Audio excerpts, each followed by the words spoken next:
This asshole got a freaking applause on his first interview. Are you freaking kidding me? I hope anybody who is listening to this show that clapped for this guy when he appeared on an interview, seriously, I hope you stub your toe and it breaks. On every you've pinky got to toe. be kidding me. Serious. I mean, why don't you just clap for Kanye too in his latest antics? I mean, why not? Why not? Yeah. You know, come on, people. I feel like I'm way too violent for this. If your level of violence was I'm aggravated, and I think part of the reason that I'm aggravated is because I think there's a lot of things that this guy's going to get off on. It's a sign of what he gets off on it, trust me. Yeah, there's no doubt. But I think he's going to get off on a lot of this stuff. And part of the reason I think that is because people have this perception that $10 billion of customer money was taken and used on other things. And I think that's going to be nearly impossible to prove. I think that in court, the wrongdoing is going to be placed on whoever prevented his platform from being liquidated, which clearly they were doing trades and not liquidating themselves. Mm-hmm. Whoever prevented that is likely going to get in trouble if you can even prove that, and thus giving FTX preferential treatment. But even that in and of itself, I don't even believe is a jailable offense. So I think you can't say that the $10 billion hole is intentional fraud because of what I just said. And it's going to be hard to prove that whatsoever when there's no, cowboy riding off into the sunset with bags and bags of cash. There's just a huge, incredibly large hole that's been put, into FTX. And that hole was actually realized now by the new CEO. So how are you going to prove FTX did anything but failure to have real oversight, failure to maybe have some regulatory policies inside, internal policies to keep this from happening? But even that in and of itself is not a jailable offense. It's just bad business, and you deserve to go bankrupt. Stupidity and ignorance is not a good defense for doing something illegal. I agree it's not, but we're not talking about what we think. We're talking about what is actually on the books jailable. That's facts, though. I mean, if you, let's just say, neglected taking care of a child and you didn't know that they needed certain care and that child dies, you're still going to jail. Well, 100%.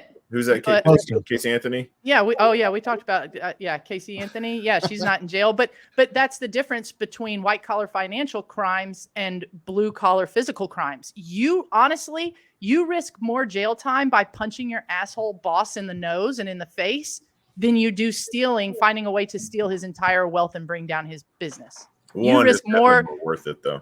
And he was absolutely. We know which one is worth it, but you risk more jail time doing a physical thing to somebody else than a white collar crime like this, and that's just fact. Yeah, and you're very right. One of the signs of him getting set up to get away with all this is the fact that there's comments like the CFTC saying, "Oh, this was a traditional bank run."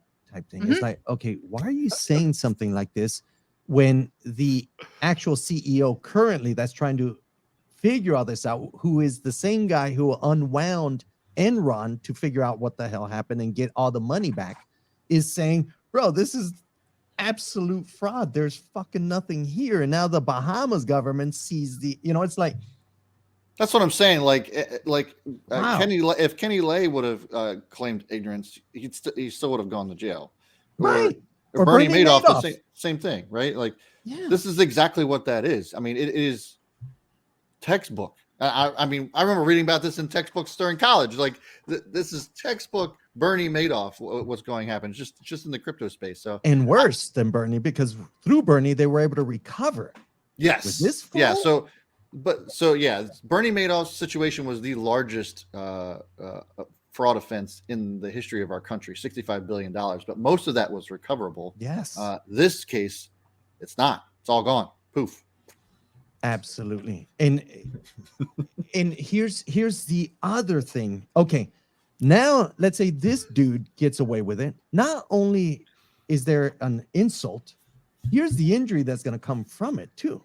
They're going to over-regulate now when the current regulation financial, because this whole scam was not crypto. It was not crypto. It was a purely financial scam of shells and sending money off to other organizations, loaning, Yep. Political donations. Political donations, yeah. Like all this is now overregulation is going to come that won't even make sense for crypto as an industry. So that's the insult and the injury that's coming from this. They're going to use this as an excuse. So everybody loses, the investors and the builders. Bring it back to the beginning. We've got some new coins. Almost like nerd talk, but where they can basically it's not going to be centralized anymore. What was the letters you had this morning? The CBDC? Yeah. Yes. CBD, DBD, DBD. Yeah. Is this TAMP subject or not? I can tell. Like, but yeah, it's going to be the excuse. Like, guys, we need control here. We need visibility. Exactly. Fuck decentralization. Fuck privacy. Fuck everything. Like, no one from FTX is going to jail. Yes. The Tornado Cash guy is going to sit in a cell by himself. Absolutely. Yeah, like inside